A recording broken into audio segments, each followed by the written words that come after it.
So the rods are there, and the bivvy is all the way back up here. Again, it's not ideal. I'm a good 30 yards from the rods there. There's no snags, thankfully. I haven't lost any fish. So those are those two rods, and then I've got another couple of rods down here. One rod there, and you'll notice that it's high up on a tight line. There's a reason for that. I wanted to keep the line, it's fishing across to the far bank, I wanted to keep the line outside of the near margin on a tight line. It's fairly tight to the opposite bank, so there's a good chance that's going to be a drop back. So I wanted to keep the line taut, and I wanted to keep it outside of the near margin, because just up here we've got the last rod, and that is just getting fished just up this margin here. And you can see there's one last little back channel there leading out into the main lake.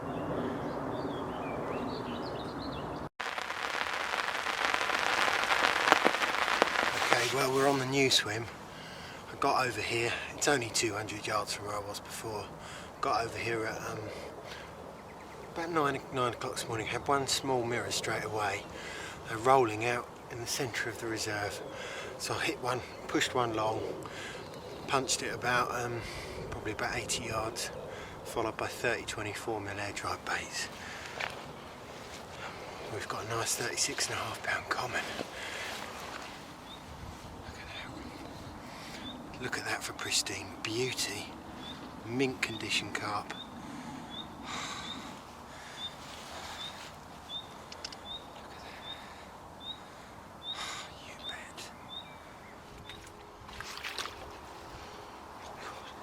Steep here.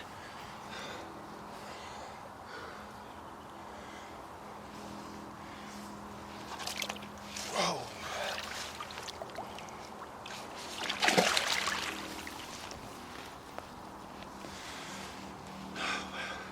Let's get the rod back out.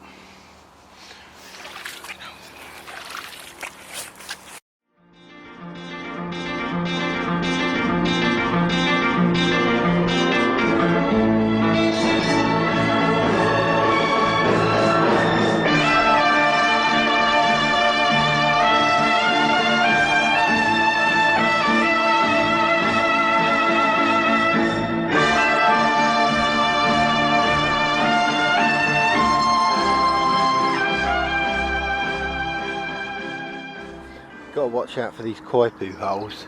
The koipu are these large beaver type creatures. Live on the grass, and they're not carnivores, they're herbivores. They live on the grass and the reeds and stuff.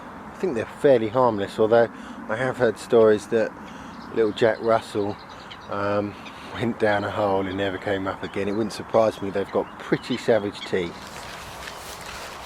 Right, it's Monday morning. Blank night. I'm sure there are some big carp in this area, but I think I'm going to struggle to get through these small ones. I've had to put two rods here. I've got them straight out into the central area. That's where I had the 36 common yesterday, and they were jumping. There's a gravel bar at about 50 yards, which comes up to about 5 foot, and just behind it you've got a lovely 8 to 10 foot sort of deeper area with there's probably about that much silt in it. It's firm, but it's lovely and smooth. At the moment there's no weed. Come June that'll be covered in weed. At the moment there's nothing on there, maybe a few little bits, but it's the bait's definitely presentable on it. I've snorkeled it before previous years, later on in the year, and I know the sort of weed which grows on most of this lake. It comes up once you get some sunny weather, and since we've hardly had any this year, blatantly obvious. 21 on the lookout, just to my left there. It's so obvious, but the rods are down low. I've been around there just to check if you can see the rods. You can't see the rods unless you've got a pair of binoculars, but you would be able to see me. It's first light, there's no one. They're pretty lazy in France. I don't think the Garde de Pêche comes out at least until 8 or 9 AM, and we're on about 6:45, 7. I'm gonna give it until I've got to charge the batteries. I've got to download all the footage and start all over again, and I've got to go to the shop. So I've got a good 2-3 hours of stuff to do today. And such a big water. It's just everything's a mission. Anyway, that'll do for now. Right, well, this is where I'm stashing the gear. The lake is behind me out there. I'm right in the back of some forests. I fished here last April, didn't catch anything, but found a good place to stash the gear. I've emptied my big bag out. I'm going to have a visit to the supermarket now. I didn't bring that much food with me, and with all this moving around you burn a lot of energy, and I'm going to go and stock up. The boat, if I just quickly pop down this fairly dangerous bank.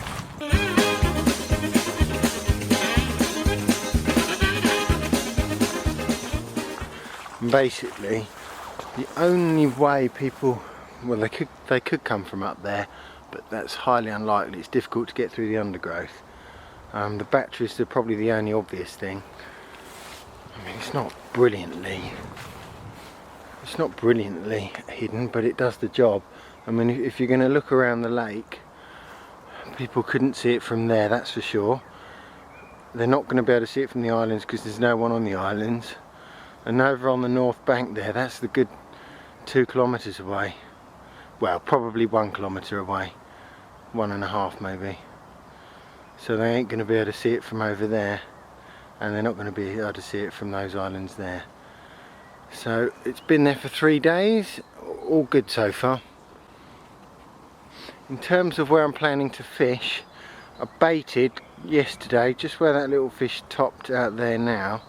So all up the side of this island here, you can see it's a northerly wind coming into this area. 3 nights on the reserve area. I think 12 or 13 carp, nothing over 42 pounds. So no originals. So I've got to move around and see if I can find them, because this morning I've not had anything from over in the reserve area, and there wasn't a lot showing. So I think they might have moved out in this colder weather into slightly deeper water. Right, let's go. Well, I was just about to ride off to the supermarket, get a load of stuff, get some supplies and get ready for another couple of nights. I've got bloody puncture. I do have a spare inner tube with me, and I've got a screwdriver, so it's only a 20-minute job once I've wheeled this back to base camp, which is about a half an hour walk from here. It's only 10 minutes on the bike, but it's half an hour walking, possibly 40 minutes. So it kills your time when something like this happens. But anyway, I've got a spare inner tube, so I should be able to change it with not too many problems. It just means leaving the gear unattended for a bit longer, which I'd rather not do, but anyway, c'est la vie.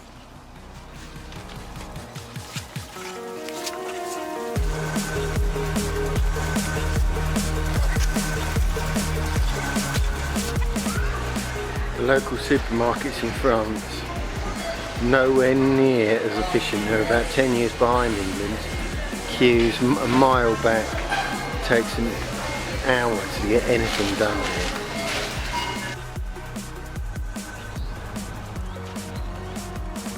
Right, that's last of the 4 rods out. Might put a 5th out just along the margin here tonight once it's dark. I haven't decided yet. Anyway, I got the puncher fixed. Had a spare inner tube, got that on no problem. Only to find I'd left the pump for the bike here. So I've pegged it all the way back. It took me an extra hour and a half to come here. I came back with the bike, pumped the tyre up, all good. And then I went back. I've been to the shops as well. And I've got back. I'm back on the island area where I put some bait in. Unfortunately, I could see a few boilies. It didn't look like anywhere near as many as I put in, but there were a few on the shallower marks, which isn't a great sign at all. I don't know, it looked like some of it could have been eaten, but it's pretty much too late to move, and there's always a chance that they'll come in tonight. I mean, they're not going to come in every night and clear everything up, are they? so I'm not totally despondent. If I'd had time, I would have probably gone round to the other side of the island, but anyway, I've only put one rod on each side on the bait, and then found new spots a good sort of 60, 70 yards away. Even further out, you probably see just how little line I've got on the reel. That one's probably 350 out, and the others are a good 200 yards. It's a long way out. It's totally different fishing from the reserve area, but with this cold northerly wind, I wanted to be on the wind. It's coming into this area of the lake, and I wanted to be on slightly deeper marks. You've got a case to argue that open water would be a good bet in these conditions, but anyway, I know people have had results off the sides of these islands. I'm fishing best part of 10 metres off each island in about 8 foot of water on most rods. It's relatively uniform in this area. So I've got 2 out to this island here, which I'll show you in a sec. 2 out to this island here. One just on the point. This is the end of the island here. There's a channel that runs behind, and then one right up on the far point, which is a long way away. There's some lovely snag trees on the end there. I'm in silkweed in about 8 foot. I'm not worried about. I know the silkweed's only this high, and I know that the carp love to root around in the kind of muddier areas as opposed to the clean gravel. So there's a good kilo of bait right around it. So that's going to be showing up on the bottom. I'm quite happy with that rod.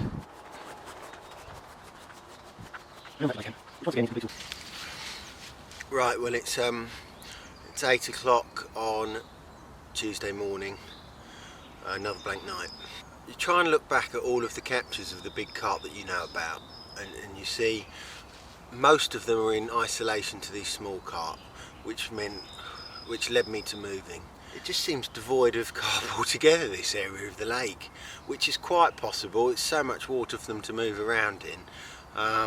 So I haven't had a touch. Had another problem with the iPhone. For some reason my iPhone has gone damp, and it won't turn off. I try and turn it off and it just comes back on straight away. Don't know if any of you have ever experienced that, but it's playing hell with my missus, and I'm having to explain to her that my phone's pretty much off all the time because the battery's died, and it's only when I can go back to the van and get it recharged, which means less communication, which means more stress when I get back. Unnecessary stress. She's very understanding, lets me go away for 7 nights at a time, 2 or 3 times a year.